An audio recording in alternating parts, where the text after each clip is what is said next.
Dia 29 de outubro é o Dia Mundial do AVC e, como já acontece há alguns anos, o Botucatu vai tratar desse tema nesse período em específico. A gente está aqui com os neurologistas Moisés e Sheila, que vão falar um pouquinho desse tema. Primeiro, sobre o Dia Mundial do AVC. É importante ter essa data, assim como outras questões de saúde, né? Ter uma data para tratar, para colocar atenção num problema que afeta tanta gente.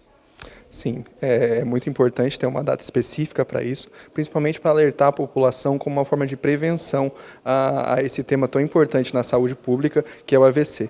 Lembrar que é a segunda causa de morte no Brasil e é uma doença que pode ser tratada e evitando assim déficits futuros, né?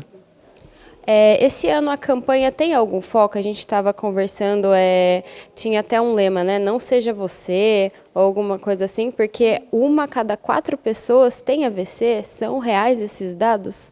Sim, eles são reais e a gente tem até uma campanha para que a pessoa intensifique a prevenção. No mundo, até que o AVC não é a segunda causa, mas aqui no Brasil ele é a segunda causa de morte no país. Então, como é um tema que abrange tanta gente, né, afeta tanta gente, quais são as dúvidas, vocês como profissionais, que chegam bastante a vocês, das pessoas, tanto que já sofreram, têm familiares, ou mesmo dos fatores de risco, a questão da prevenção, como a gente está falando? Isso é muito importante, né, ser lembrado, porque o paciente sempre quer saber como evitar, né? Ou um familiar teve, ou se tem um risco de ter. Então, lembrar dos fatores de risco principais, que são o colesterol aumentado, o tabagismo, o fumo, a diabetes, pressão alta, todos esses são fatores que necessitam ser controlados, né? São os principais fatores de risco para AVC hoje em dia. Entraria na prevenção. Isso, entraria na prevenção. E uma dúvida que o pessoal tem também, né? Esses fatores de risco estão ligados a estilo de vida. Às vezes a gente ouve falar de alguns jovens, pessoas bem novas, que acabam tendo um AVC. O que acontece?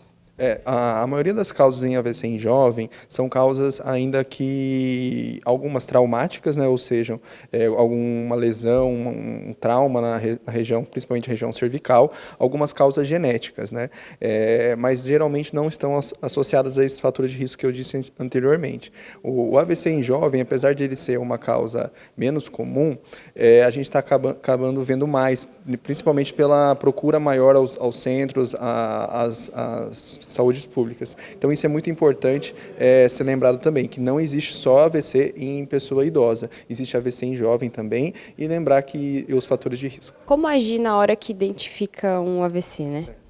Então, os principais sintomas relacionados a AVC, alguns são, por exemplo, uma fraqueza do lado do corpo, do lado direito ou lado esquerdo, a boca entortar para um lado e a dificuldade de fala. Esses são os 3 principais sintomas de AVC. A fala mais enrolada, a fala não com uma cadência normal. Então, o que é importante para a pessoa que tem esses sintomas fazer? Primeiro, procurar um hospital. Se tiver em casa ou outro lugar onde não consiga ir ao hospital, ligar para o SAMU. Esse é o principal porta de entrada para o hospital. O SAMU vai fazer uma triagem e vai ser encaminhado depois para o serviço de referência.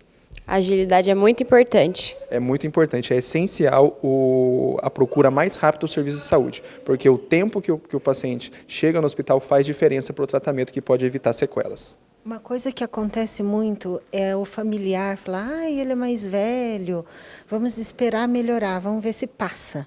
Não espere passar.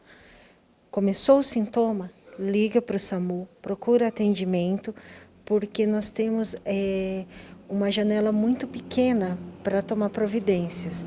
Se você chegar antes de 4h30, você tem maior chance de melhora e de um atendimento mais apurado do seu caso.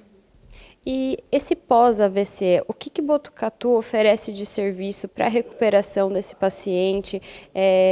Às vezes, se ocorre sequelas ou é possível diminuir justamente por causa desse atendimento rápido? Geralmente, quando a gente consegue atender nas primeiras horas, a evolução é melhor. Então, o paciente tem menos sequelas, de um modo geral. Caso as sequelas ocorram, nós temos alguns serviços de reabilitação.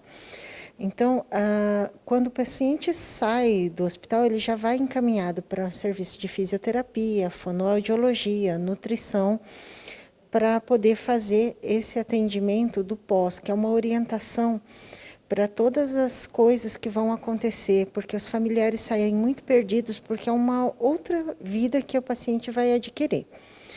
Nesse caso, nós temos o serviço de fisioterapia da APAP,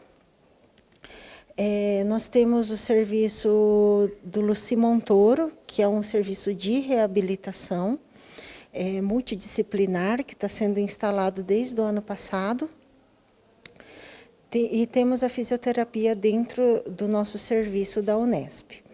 Todos esses serviços procuram orientar a reabilitação, como o paciente retomar vários movimentos e várias atividades, inclusive o uso de aparatos de auxílios, quer seja um andador, uma bengala, uma órtese ou uma cadeira de rodas. Todos eles estão habilitados a orientar esse tipo de coisa. Lembrar que a vida não acaba durante o AVC, mas ela recomeça. Ou seja, você vai ter que reaprender várias coisas depois que você teve um AVC. E não é para aprender de qualquer jeito, porque você vai fazer movimentos errados e pode provocar lesões que vão lhe causar uma dor crônica.